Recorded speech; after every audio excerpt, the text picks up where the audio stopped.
నమస్తే, welcome to hit TV. ఈ రోజు మనతో పాటు ప్రముఖ ఆధ్యాత్మికవేత్త ప్రొఫెసర్ ముల్లపూడి సత్యనారాయణ మూర్తి గారు మనతో ఉన్నారు. వారితో మాట్లాడి మరిన్ని విషయాలు తెలుసుకునే ప్రయత్నం చేద్దాం. నమస్తే గురువు. నమస్కారం అమ్మా చాందిని. బాగున్నారా సార్? బాగున్నానమ్మా. సార్, మీరందరూ విజయవాడ వాళ్ళే కాబట్టి అసలు విజయవాడ గుడి ప్రతిష్టత గురించి చెప్తారా? తప్పకుండా. మనకిప్పుడు అసలే వచ్చేది దసరా పండుగ. ఆ దసరాకి దసరా అని అనగానే బెజవాడ కనకదుర్గమ్మ గుడే గుర్తొస్తుంది. ఇంకా మనకు అష్టాదశ శక్తిపీఠాలు ఉన్నాయి. అన్నీ అమ్మవారి స్వరూపాలే. పార్వతీదేవి సతీదేవి యొక్క యోని భాగాలన్నీ అన్ని శరీర భాగాలన్నీ పడి ఏర్పడినటువంటివి. ముఖ్యంగా అమ్మవారి యోని భాగం వెళ్ళిపడినటువంటి దాన్ని కామాఖ్యాని యోనిపీఠం అని ఎలాగైతే అంటామో అలా మొత్తం ఈ అష్టాదశ శక్తిపీఠాలు అన్నిటికీ కూడా కంబైన్డ్ సమష్టి స్వరూపము మాయాపీఠము సమన్వయ పీఠాన్ని బెజవాడ కనకదుర్గమ్మ గుడి అంటాం అన్నమాట. అంటే మనకిప్పుడు అక్కడ యోనిపీఠం ఎలా అంటామో ఇక్కడ మనము మాయాపీఠం అంటాం. అందువల్ల శక్తి సినిమా చూసావా నువ్వు? జూనియర్ ఎన్టీఆర్ది. మెహర్ రమేష్ నిర్మాత అయిన తర్వాత Ashwini Dutt producer, Meher Ramesh director, junior NTR అందులో హీరో. అప్పుడు అందులో ఆ సినిమాలో మనకి శక్తి సినిమాకి మొత్తం స్టోరీ ఏంటంటే 18 శక్తిపీఠాలకి ఒక లింక్డ్ గుడి కింద కట్టారు. మొత్తం 18 గుళ్ళకి ఒక లింక్డ్ గుడి. విలన్లు వచ్చి ఈ గుడిలో ఒకటి పడగొడుతుంటే అక్కడ శక్తిపీఠంలో ఒక్కొక్క గుళ్ళో ఒక్కొక్కటి పడిపోతూ ఉంటుంది, ఒక స్తంభం అలాగా. అది నిజం అనమాట. ఆ స్టోరీ మా గురువు గారినే నేనుండగానే వీళ్ళందరూ వచ్చారు. మా గురువుగారు మా ప్రధాన పూజారి బెజవాడ కనకదుర్గమ్మ దేవస్థానానికి దత్తాత్రేయ శర్మ గారిని ఎప్పుడో అనమాట. సో ఇది ఎప్పుడో ఆ సినిమా రిలీజ్ అయిన కొత్తల్లో.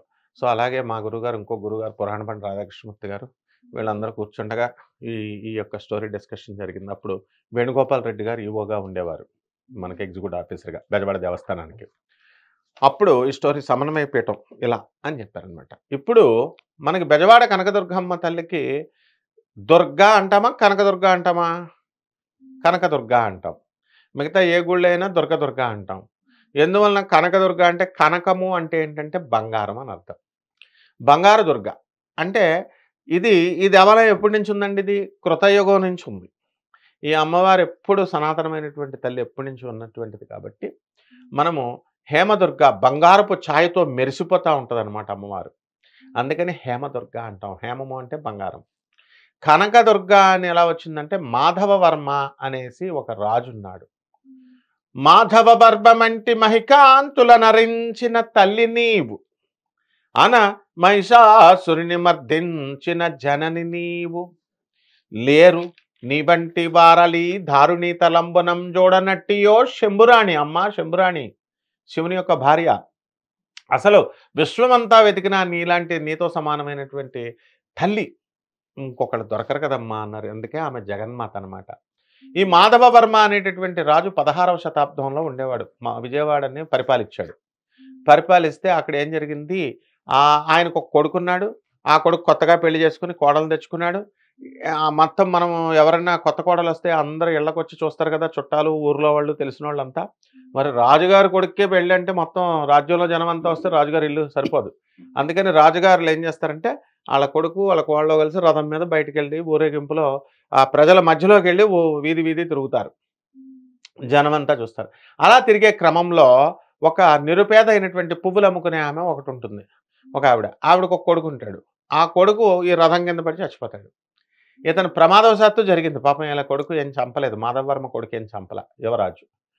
అయినా సరే మాధవవర్మ ఏం చేశాడు, తన కొడుకు వల్లే ఈ ప్రాణం పోయిందని చెప్పేసి తన కొడుకుని కూడా చూడకుండా నిర్దాక్షిణ్యంగా అతనికి ఉరిశిక్ష వేశాడు. మరణశిక్ష విధించాడు. మరణశిక్ష విధించాడు కాబట్టి అతని యొక్క ధర్మ నిరతకి మెచ్చుకొని బెజవాడ కనకదుర్గమ్మ తల్లి ఏం చేసిందంటే బంగారపు వర్షాలను కురిపించింది. బంగారపు యాసిడ్ రైన్స్ లాగా, మినరల్ రైన్స్ ఎలాగైతే వస్తాయో, వడగళ్ళ వర్షం ఎలా వస్తుందో బంగారపు చినుకులతో వర్షం వచ్చేసింది.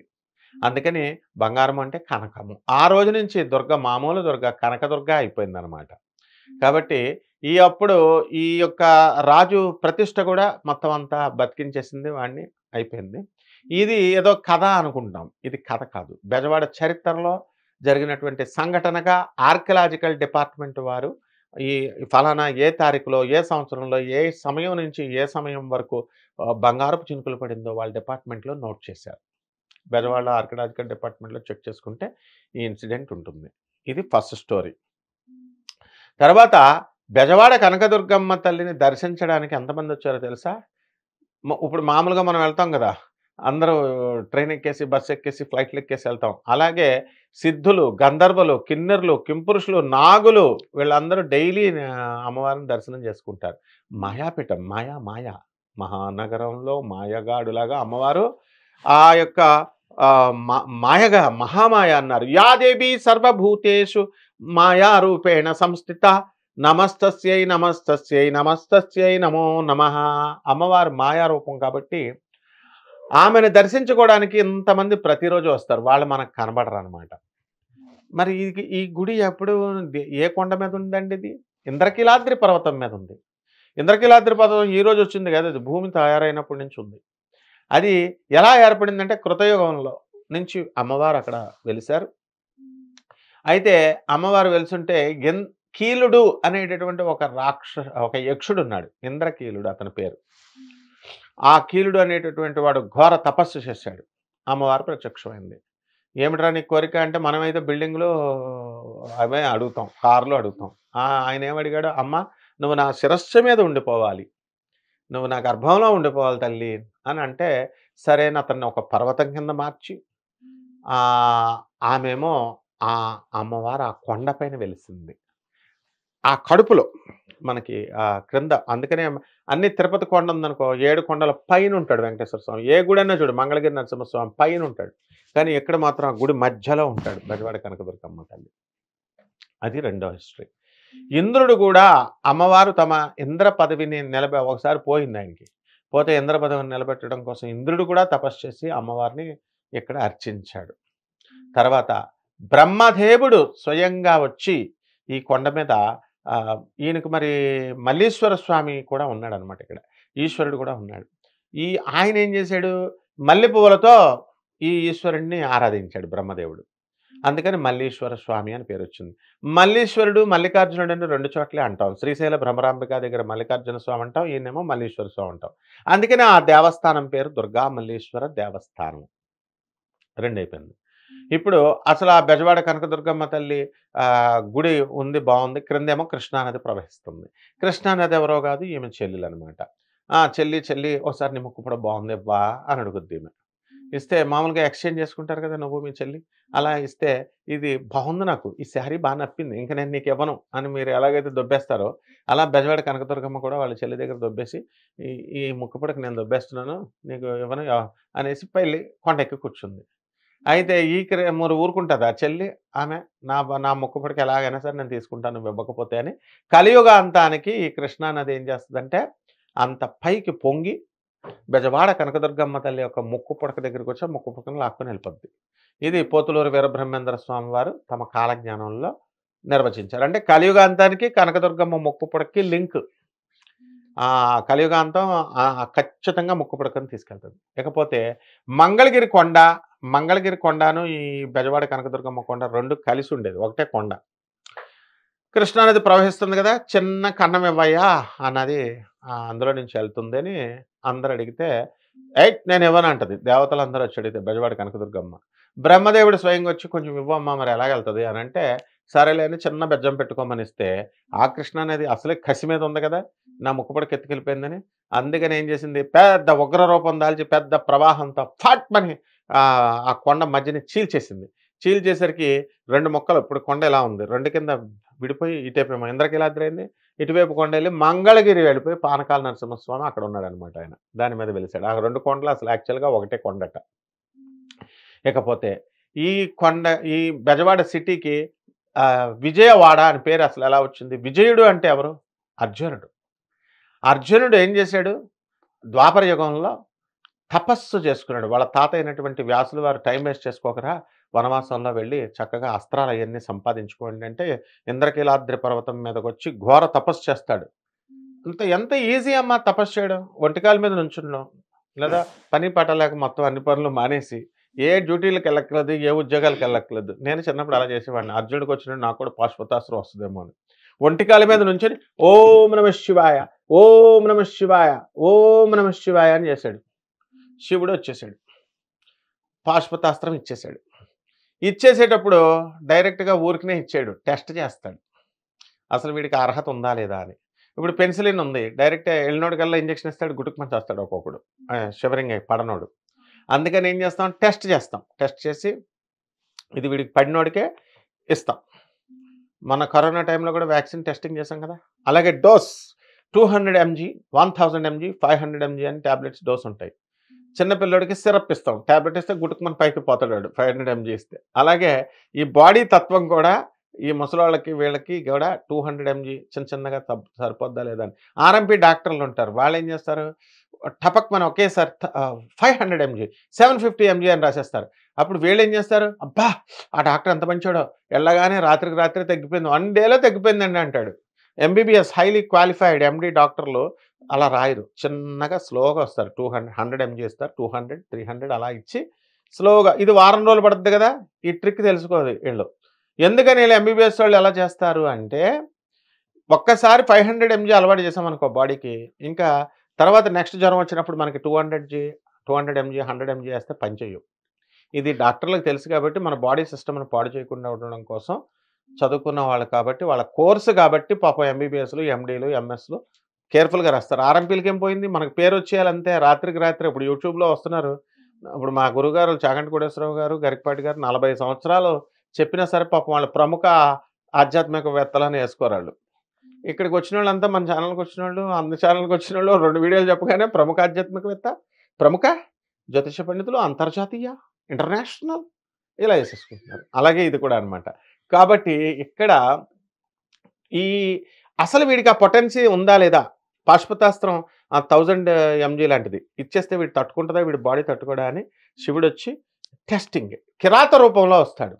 శివపార్వతులు, నందిగణాలు అందరూ వచ్చి ఒక పందిని, అడవి పందిని క్రియేట్ చేసి, అడవి పంది అర్జునుడి మీదకి వెళ్తుంటే అర్జునుడు ఏం చేస్తాడు, బాణం వేసి కొడతాడు దాన్ని. అదే టైంకి శివుడు కూడా బాణం వేసి కొడతాడు. బాణం వేసి కొడితే ఆ అడవి పంది చచ్చిపోయింది. నేను కొడితే చచ్చిపోయాడు, నేను కొడితే చచ్చిపోయాడు అని వీళ్ళిద్దరూ కలిసి వస్తారు. వస్తే అప్పుడు వాగ్వాదం జరుగుతుంది. శివపార్వతులు ఈ యొక్క ఈశ్వరుడికి తర్వాత అర్జునుడికి యుద్ధం జరుగుతుంది. యుద్ధం జరిగినప్పుడు గెలిచాడు ఎవరు, పరమేశ్వరుడే గెలుస్తాడు. కానీ శభాస్రా నీకు ఎంత శక్తి ఉంది అని చెప్పేసి తట్టుకొని పాశుపతాస్త్రాన్ని ప్రసాదించాడు.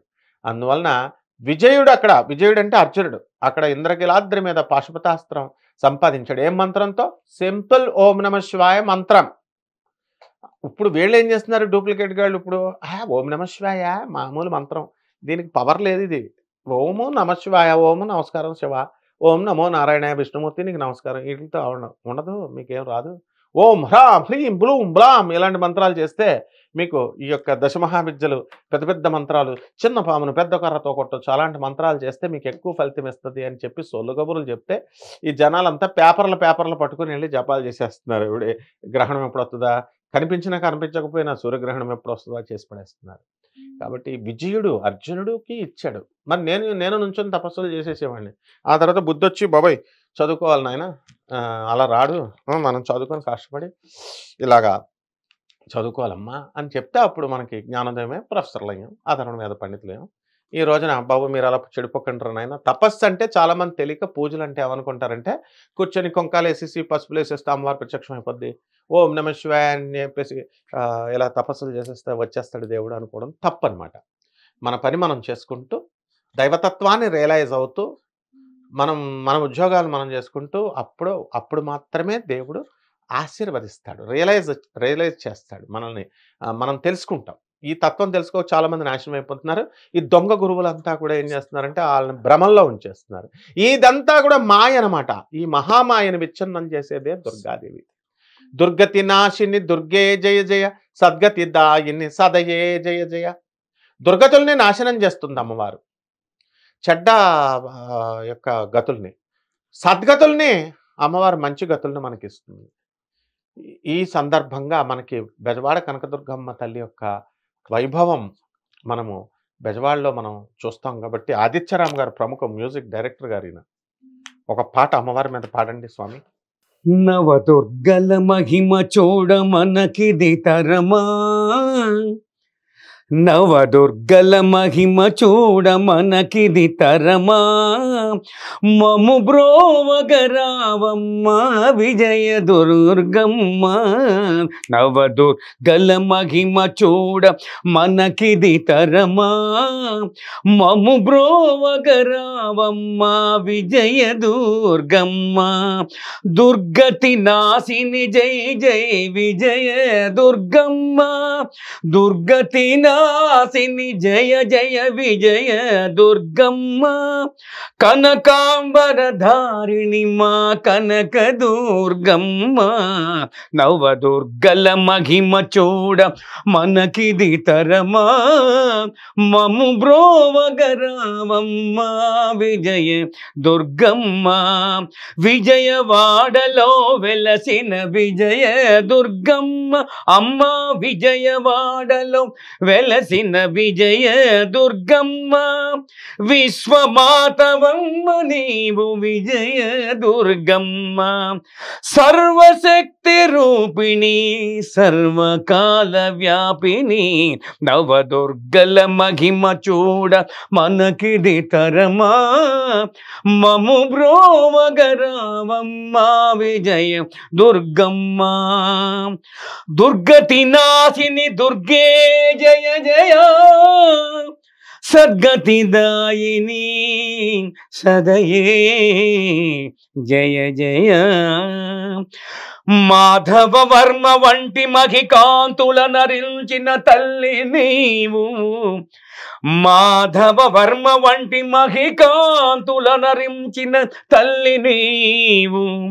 అనమహిషాసురుని మర్దించిన జనని నీవు. లేరు నీ వంటి వారలి దారుణి తలంబున చూడనట్టియో శంభురాణి. దుర్గే దుర్గే విజయ దుర్గమ్మ. అంబా భవానీ విజయవాడ కనక దుర్గమ్మ శరణమమ్మ. ఈ విధంగా మనకి బెజవాడ కనకదుర్గమ్మ విజయవాడ కనకదుర్గమ్మ అయింది. విజయుడు పేరు మీద, అర్జునుడి పేరు మీద ఆయన ఏం చేశాడు, నేను అక్కడ తపస్సు చేశాను కాబట్టి అని చెప్పి అక్కడ శివుడు క్రింద పాత దేవాలయం అని ఉంటుంది, పాత గుడి అని ఉంటుంది క్రిందే బెజవాడ కనకదుర్గమ్మ గుడి కింద బ్రాహ్మణ వీధిలో. అక్కడ ఆ శివుడిని ప్రతిష్ఠ చేశాడు. విజయేశ్వర స్వామి అంటాం ఆయన్ని. కాబట్టి అర్జునుడి పేరు మీదగా వచ్చింది మనకి. ఇంకా అమ్మవారి లీలలు చెప్పాలంటే చాలా ఉంటాయన్నమాట. కాబట్టి ఇవన్నీ శాంపుల్స్. కాబట్టి మనం దసరా వచ్చింది కాబట్టి ఇప్పుడు దసరా అంతా కూడా అష్టాదశ శక్తి పీఠాల్లో అన్ని చోట్ల జరుగుద్ది. కానీ బెజవాడ కనకదుర్గమ్మ దగ్గర దడదల్ ధన్. ఎందువలన మనకి బెజవాడ కనకదుర్గమ్మ తల్లి గుడి, అక్కడ మల్లేశ్వర స్వామి ఉన్నాడు, ఆయనకి పెద్ద పేరు ఉండదు. దుర్గా మల్లేశ్వర స్వామి అంటామా, బెజవాడ కనకదుర్గమ్మ గుడి అంటామా? చాలా తక్కువ మందికి తెలుసు దుర్గా మల్లేశ్వర గుడి అంటే. బెజవాడ కనకదుర్గమ్మ అంటే డామినేటింగ్ సౌత్ సైడ్ దక్షిణ వైపుగా మన బెజవాడ కనకదుర్గమ్మ గుడి ఉంది. ఆ మూలన ఎక్కడో ఉత్తరం వైపు పల్లంలో ఉన్నాడు కాబట్టి ఆయన ఏమి ఎత్తు మీద ఉంది, పల్లంలో ఉన్నాడు కాబట్టి శివుడిని ఎవరు పట్టించుకోరు అక్కడ. కానీ ఇక్కడ బెజవాడ కనకదుర్గమ్మ తల్లి మొత్తము తెలుగు జాతి వారికి అందరికీ కూడా, ఆంధ్ర, తెలంగాణ, అమెరికాల్లో, అన్ని ఇతర దేశాల్లో తెలుగు వారందరికీ కూడా పట్టపురాణి, కామధేనువు, కల్ప వృక్షము అమ్మవారు. అసలు కోరిన కోరికలు ఎవరికైనా సరే తీరలేదు అనేవాడిని ఒక్కడ శాంపుల్ చూపించండి, ఒక్కడు ఉండడు. నువ్వు తిరుపతి వెళ్ళు, వెంకటేశ్వర స్వామి చాలా దేశముద్ర ఆయన. ఎందుకంటే కృష్ణుడు, వెంకటేశ్వర స్వామి చాలా హై లెవెల్ మనుషులు, వాళ్ళు అంతా హై లెవెల్ దేవుళ్ళు, వాళ్ళు తెలివితేటలు ఎక్కువ ఆయనకి. మనం వెళ్ళి ఏది అడిగినా సరే దానికి రివర్స్ ఇంకా ఇంకా యాబు మంచిగా ఇంకా ప్లాన్లు వేసేస్తాడే. ఈ అమ్మవారు అమాయకురాలు, రాధమ్మ తల్లి. మోసపోయినా పర్వాలేదని కృష్ణుడి చేతిలో బోడిసార్లు మోసపోయింది రాధమ్మ, శివుడి చేతిలో బోడిసార్లు మోసపోయింది పార్వతి. ఎలాగైతే మగవాళ్ళ చేతిలో ఆడవాళ్ళు మోసపోతూ ఉంటారో ఆ స్త్రీ శక్తి ఆ అమ్మవారు. అందుకని ఈ తెంగర బ్యాచ్ చాలు మనకి. అందువలన అమ్మవారు అమాయకురాలు కాబట్టి అమ్మవారిని తలిచినటువంటి పూజించినటువంటి వాళ్ళకు ఒక్కడ కూడా ఇంతవరకు కోరిక నెరవేరలేదు అనేవాడిని నేను ఎక్కడా చూడలే. శత్రు పీడ పోతుంది బెజవాడ కనకదుర్గమ్మకి. అంతేకాదు జగద్గురువైనటువంటి ఆదిశంకరాచార్యులు వారు వచ్చారు, గౌతమ బుద్ధుడు వచ్చాడు. గౌతమ బుద్ధుడు నాగార్జున కొండ వరకే వచ్చాడండి, ఆంధ్రలో పర్యటించలేదండి అని ఒక ఆయన అన్నాడు. నో, వచ్చాడు. గౌతమ బుద్ధుడు. తర్వాత హుయాన్ సాంగ్ చైనీస్ యాత్రికులు వీళ్ళు. హుయాన్ సాంగ్ అనేటటువంటి ఆయన వచ్చాడు. శ్రీకృష్ణుడు దర్శించుకున్నాడు, శ్రీరాముడు దర్శించుకున్నాడు బెజవాడ కనకదుర్గమ్మని. పాండవులంతా దర్శించుకున్నాడు, అర్జునుడు ఏకంగా అక్కడ తపస్య చేశాడు. వీళ్ళందరికీ కూడా ఎలా రూపంలో, తారా రూపంలో, దశమహావిద్యల రూపమైనటువంటి మొదటి దేవత అయినటువంటి తారా రూపంలో అమ్మవారు star, twinkle twinkle little star, అట్లా ఆ తారా రూపంలో అమ్మవారు దర్శనం ఇచ్చింది వీళ్ళందరికీ కూడా. ఇక ఆఖరిగా అమ్మ ఒకటి చెప్తాను, జగద్గురు ఆదిశంకరాచార్యులే కాకుండా వీరశైవ పీఠం అని ఉంటుంది. వీరశైవం, ఇంతకుముందు మనకి శైవం, వీరశైవం, వైష్ణవం, వీరవైష్ణవం ఇలా పీఠాలకు అధిపతులు ఉంటారు. పండితారాధ్యుల వారని ఉన్నారు. ఇప్పుడు కూడా మనకి శ్రీశైలంలో భ్రమరాంబిక గుడి కింద ఉంది మఠం పండితారాధ్యుల వారిది. ఆ కాలం ఇప్పుడు 110 పండితారాధ్యుల వారు వస్తున్నారు పరంపరలో. ఇప్పుడు శంకరాచార్యుల వారు, మా గురువు గారు శృంగేరి పీఠాధిపతులు 36వ శంకరాచార్య భారతీతీర్థ స్వాముల వారు, 37వ శంకరాచార్య విధిశేఖరేంద్ర సరస్వతుల వారు ఎలాగైతే పరంపరలో వస్తున్నామో ఆ విధంగా ఈయన పండితారాధ్యుల వారు, మొట్టమొదటి పండితారాధ్యుల వారు. ఆయన అయ్యన్న పాత్రుడు అని ఆయన అయ్యన్న పాత్రుడు కాదు, అయ్యన్న పంతులు అని ఒక ఆయన మహాభక్తులు. వీళ్ళిద్దరూ కూడా బెజవాడ కనకదుర్గమ్మ తల్లి గుడికి వచ్చారు. వస్తే వీళ్ళకి జ్వరం వచ్చిందమ్మా. జ్వరం వస్తే రోజు వీళ్ళంతా మహాభక్తులు అంటే వెళ్ళి రోజు కూడా దర్శనం చేసుకోవాలి బెజవాడ కనకదుర్గమ్మని. దర్శనం చేసుకోకపోతే టిఫిన్ తినేవారు కాదు, మంచినీళ్ళు తాగేవారు కాదు. 3 days కంటిన్యూస్గా వీళ్ళిద్దరికి జ్వరం వచ్చేసింది. వచ్చేస్తే అప్పుడు ఏమేం జరిగింది, వెళ్ళి అలాగా ఎప్పుడు దుర్గమ్మని మనం దర్శించుకోవాలా అనుకుంటే జ్వరం తగ్గింది కొంచెం. 3వ రోజున తగ్గితే వెళ్ళి కృష్ణానదిలో స్నానం చేశారు. పొద్దున్నే లేవలేరుగా, తెల్లారుజాము 4 గంటలకి. ఇప్పుడంటే మన యూట్యూబ్ పండితులు వచ్చి బ్రహ్మ ముహూర్తంలోనే లేచిపోండి, మీకు అమ్మవారు ఠింగ్ మన ప్రత్యక్షం అవుద్దంటే ప్రతి ఒక్కరిని లేపేస్తున్నారు. తెల్లారుజాము 3 గంటలకి, 2 గంటలకి, 5 గంటలకల్లా బ్రహ్మ ముహూర్తంలోనే సూర్యోదయం కంటే ముందే మీకు పూజ అయిపోవాలంటే అప్పుడు దాకా పూజ చేసి మీకు కోట్లు వస్తాయి, లక్షలు వస్తాయి, ఇల్లులు వస్తాయి, భార్యలు వస్తారు అని చెప్పగానే టకటకటక చేసేస్తున్నారు. 5 గంటలకు పడుకుంటున్నారు ఆఫీసులకు వెళ్లకుండా. అలా తయారైపోయారనమాట. అప్పుడు వాళ్ళు అలాగా లేవకుండా పాపం జ్వరం తగ్గింది కాబట్టి 9కో 10కో 11కో ఏదో వెళ్ళారు. ఎండాకాలం, సూర్యుడు వచ్చిన తర్వాత. ఈ లోపల దేవస్థానం వాళ్ళు, అది కొండ కదమ్మా, ఇప్పుడంటే తెరిచి ఉంటుంది 24 hours. బిజినెస్ బాగా జరుగుతుంది కాబట్టి తిరుపతి అయినా ఇదైనా అన్ని గుళ్ళు, దేవస్థానం గుళ్ళన్నీ 24 hours జరుగుతాయి. అప్పుడు దుకాణం 11 గంటలకు మూసేశారు అనుకుందాం. ఆ టైంకి వీళ్ళు వెళ్ళేసరికి గుడి తలుపులు మూసేస్తున్నాయి. మూసేసరికి అప్పుడు ఆ అయ్యన్న పంతులు గారు, పండితారాధ్యుల వారు ఇప్పుడు నేను చెప్పిన పద్యం చెప్పారు. ఏంటి ఆ పద్యం? మాధవవర్మ పాడతారు చూడండి. దుర్గతి నాశిని దుర్గే జయ జయ, సద్గతి దాయిని సదయే జయ జయ. దుర్గతి నాశిని దుర్గే జయ జయ, సద్గతి దాయిని సదయే జయ జయ. మాధవ వర్మ వంటి మహికాంతుల నరిల్చిన తల్లి నీవు, మాధవ వర్మ వంటి మహికాంతుల నరిల్చిన తల్లి నీవు, అనమహిషాసురుని మర్దించిన జనని నీవు, లేరు నీ వంటి వారలి దారుణి తలంబున జూడనటి యో శంభురాణి. దుర్గతి నాథిని దుర్గే విజయ దుర్గే కనక దుర్గే జయ జయ నమోస్తు. అలా వాళ్ళిద్దరూ పాడేసరికి తలుపులు వేసేసి ఉన్నాయి కదా దుర్గమ్మ గుడి, భళ్ళని తెరుచుకుని దుర్గమ్మ తల్లి దర్శనమిచ్చింది. ఇది చరిత్రలో జరిగిన సత్యం. ఇది పండితారాధ్యుల వారంటే చిన్నాడు కాదు, ఆదిశంకరాచార్యుల వారికే చంద్రమౌళీశ్వర శివలింగాన్ని, రత్నగర్భ గణపతిని ఇచ్చినటువంటి వారు వీరసిద్ధ పండితారాధ్యుల వారు అంటారు. ఆయన వీరసిద్ధ పండితారాధ్యుల వారు. ఇదంతా పరంపర అన్నమాట. సో ఆ విధంగా దుర్గాదేవి అయ్యన్న పంతులు గారికి, తర్వాత మన పండితారాధ్యుల వారికి దర్శనం ఇచ్చారు. మామూలు జనానికి ఇప్పుడు అందరికీ దర్శనం ఇస్తున్నారు. కాబట్టి మనందరం కూడా 365 days అమ్మవారికి దర్శనం చేసుకోవచ్చు. ఈ దసరా టైంలోనే జనం ఎక్కువ మంది వెళ్ళిపోయి కుక్కేసి వికలాంగుల్ని, ఆడవాళ్ళని, తర్వాత చిన్న పిల్లల్ని తొక్కేసి వెళ్ళకూడదు. వీళ్ళు వీళ్ళు చెప్తూ ఉంటారు పండితులు, ఏముంది దుర్గమ్మ దర్శనం చేసేసుకోండి, మీకు దసరా టైంలో ఇంత శక్తులు వచ్చేస్తాయి అంత శక్తులు వచ్చేస్తాయి అంటారు. ఏమీ అవసరం లేదు. కుదిరినాళ్ళు వెళ్ళండి, కానీ తొక్కిలు అసలు ఉండకూడదు. తర్వాత 365 days ఎప్పుడు వెళ్ళినా సరే అమ్మవారు ఎప్పుడు కరుణిస్తూ ఉంటుంది, ఎప్పుడు ఒకటే పవర్ రిలీజ్ చేస్తుంది. ఆ దుర్గమ్మ తల్లి అమ్మల గన్నయమ్మ ముగురమ్మల మూల పుటమ్మ, చాలా పెద్దమ్మ సురారులమ్మ, కడుపారగ బుచ్చినయమ్మ, తన్నులో నమ్మిన బేల్పుటమ్మల మనంబుల నుండెడి అమ్మ, దుర్గ మాయమ్మ కృపాబ్ధినిచ్యుత మహత్వ కవిత్వ పటుత్వ సంపదల్. ఇది పోతనామార్చుల వారు రాశారు. ఇప్పుడు ఈ రకంగా అమ్మవారిని మనం ప్రతి 365 రోజుల్లో కూడా మనం చేసుకోవచ్చు. అమ్మవారు కామధేనువు, ముఖ్యంగా శత్రు పీడపోతుంది. ఈ దసరాలో మనం ఏం చేస్తామంటే అమ్మ స్నపనం అని ఒక పూజతో స్టార్ట్ చేస్తాం, కలశ స్థాపన చేస్తాం 9 రోజులు. ఇప్పుడు ఈసారి 11 రోజులు వచ్చింది.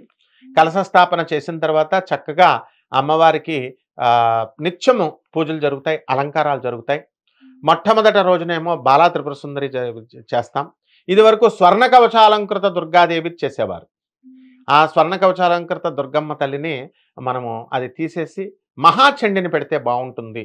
ఎందువల్లంటే దుర్గా సప్తశతి అంటే మార్కండేయ పురాణంలో, ఇది స్కాంద పురాణాంతర్గత రేవాఖండంలో కూడా చెప్పబడి ఉంది. మార్కండేయ పురాణంలో, స్కాంద పురాణంలో ఈ అమ్మవారి యొక్క దుర్గా సప్తశతి, చండీ సప్తశతి అని వస్తాయి. మరి అందులో ఈ దుర్గా సప్తశతి అంటే 700 శ్లోకాలు, చండీ సప్తశతి అంటే 700 శ్లోకాలు. దుర్గానే చండీ, ఒకటి చండీ హోమం అంటాం దుర్గా హోమం మీద. కాబట్టి నేను మా గురువుగారు అయినటువంటి దత్తాత్రేయ శర్మ గారి దగ్గర, రాజమండ్రికి చెందినటువంటి రమణ సూర్యప్రకాష్ శాస్త్రి గారు, ఇతర పండితుల దగ్గర అధర్వణ వేదం నేర్చుకుని అమ్మవారు మన బెజవాడ కనకదుర్గమ్మ తల్లి లీలల్ని, వైభవాన్ని ప్రచారం చేయాలని నేను స్టూడెంట్ ఏజ్గా బచ్చాగాడుగా ఉన్నప్పుడే the international society for Durga consciousness అని చెప్పేసి నేను ఒక సంస్థను స్థాపించడం జరిగింది. The glories of goddess Durga, Kanakadurga అని. 1992లో నేను కృష్ణా పుష్కరంస్ అండ్ విజయవాడ కనకదుర్గ క్షేత్ర అని ఇంగ్లీష్లో బుక్ రాస్తే, అప్పుడు దత్తాత్రేయ శర్మ గారు మా గురువుగారి దగ్గర తీసుకెళ్తే మిగతా వాళ్ళందరూ అన్నారు, ఏమిటయా నువ్వు ఇంగ్లీష్లో, తెలుగులోనే ఎవడ చదవట్లేదు, ఇంగ్లీష్లో రాస్తే ఎవడ చదువుతాడు అన్నారు. షాపుల్లో ఎవడ పెట్టుకుంటాడు అసలు అన్నారు. షాపుల్లో డబ్బులు పెడితేనే కదా మరి 1 రూపీ బుక్ అనుకుందాం, ఎవరు పెట్టుకోవట్లేదు అని అన్నారు. మా గురువుగారు ఎంత ఎంకరేజింగ్ పర్సన్ అంటే, లేదు మా వాడు రాశాడని ఎగ్జిక్యూటివ్ ఆఫీసర్ గారు మన వేణుగోపాల్ రెడ్డి గారి దగ్గరికి తీసుకెళ్ళి ఆయనకి ఇది చూపించి మావాడు రాశాడంటే, ఆయన ఏం చేశారు, అన్ని కృష్ణా పుష్కరం షాప్స్ ఎక్కడైతే రేవుల దగ్గర ఉన్నాయి అన్ని చోట పెట్టారు, దేవస్థానంలో పెట్టారు. హాట్ కేక్స్లుగా అమ్మడైతే శబాస్ అయ్యా, ఇంగ్లీష్లో చేయి నువ్వు అన్నారు. అలాగే మా వేణుగోపాల్ రెడ్డి గారు వీళ్ళంతా కూడా ఎంకరేజ్మెంట్ వల్ల ఆ విజయవాడ దేవస్థానానికి మనం సేవలు చేసుకోగలిగాం. ఇప్పటి వరకు కూడా మన సూర్యకుమార్ గారు ఈవోగా, ఆమె డిప్యూటీ కలెక్టర్ ఖమ్మంగా ఉన్నప్పటి నుంచి కూడా నాకు పరిచయం. ఆవిడ ఫస్ట్ నేను స్టూడెంట్గా ఉన్నప్పుడు, తర్వాత విజయనగరం కలెక్టర్గా చేశారు. ఇప్పుడున్న శ్రీనివాస్ గారు, బ్రహ్మరాంబ గారు, ఇప్పుడున్న మన ఎగ్జిక్యూటివ్ ఆఫీసర్స్, ఆ తర్వాత చక్కగా ఇప్పుడున్నటువంటి ధర్మ మండలి అంతా ఒక ఐక్యతతో చేస్తారు బెజవాడ కనకదుర్గమ్మ తల్లిది. దసరా అనేది నడపడం అంత ఈజీ కాదమ్మా, చాలా ప్రతిష్టాత్మకంగా బెజవాడ దేవస్థానం మీద పడిపోతారు జనమంతా. కాబట్టి వీళ్ళు అనుకుంటారు మేము వీఐపీ దర్శనాలకు వచ్చాం, మేము మమ్మల్ని వెళ్ళనివ్వట్లేదు, వెహికల్స్ కింద పెట్టనివ్వట్లేదు, పైనే పెట్టాలా అని బిల్డప్లు ఇస్తారు. కానీ పోలీస్ డిపార్ట్మెంట్ 24/7 కష్టపడతారు వాళ్ళు. ఈ ఎండోమెంట్స్ డిపార్ట్మెంట్లో ప్రతి చిన్న వాళ్ళు కూడా కష్టపడతారు. అక్కడ భోజనాలు పెడతారు ప్రతిరోజు కూడా మన బెజవాడ దేవస్థానంలో, తిరుపతిలాగా. ఇన్ని కష్టాలతో కూడుకుంది కాబట్టి ప్రజలంతా కూడా సహకరించాలి. బెజవాడ కనకదుర్గమ్మ తల్లి మనకి ఎంతో చక్కగా మనల్ని కూడా కాపాడుతుంది. ముఖ్యంగా శత్రు పడిపోతుంది. ఎవరికి అక్కడ చండీ హోమాలు అవన్నీ చేస్తారు. మీరు ఇళ్లల్లోనే ఈ దుర్గా సప్తశతి పుస్తకం చదువుకొని చక్కగా అది పారాయణ చేసుకోవచ్చు. స్తోత్రాలు, దుర్గా స్తోత్రాలు చదువుకోవచ్చు. ఆ తర్వాత ఆ మహిషాసురుని చంపింది కాబట్టి, ఎక్కడ బెజవాడ కనకదుర్గమ్మ కొండ మీద నుంచి మహిషాసురుని తరిమింది. వాడు తరిమితే వాడు పారిపోయాడు. ఎంత పెద్ద బిల్డప్ ఇచ్చాడు కదా, అమ్మవారు తరుముతుంటే పారిపోయాడు వాడు. పారిపోతే చాముండి హిల్స్ మైసూర్లో అక్కడ చంపి పడేసింది. చంపేస్తే అందుకే వాడు స్టాచ్యూ పెట్టారు. తర్వాత ఆ యొక్క త్రిశూలాన్ని తీసుకొచ్చి వాడిని చంపేసింది, తీసుకొచ్చి కోనేరు ఉంటుంది, ఇంకా నువ్వు పుట్టలేదనమాట. బెజవాడ కనకదుర్గంలో కోనేరు ఉండేది. అందులో కడిగితే రెడిష్ వాటర్ లాగా ఉండేది లైట్గా.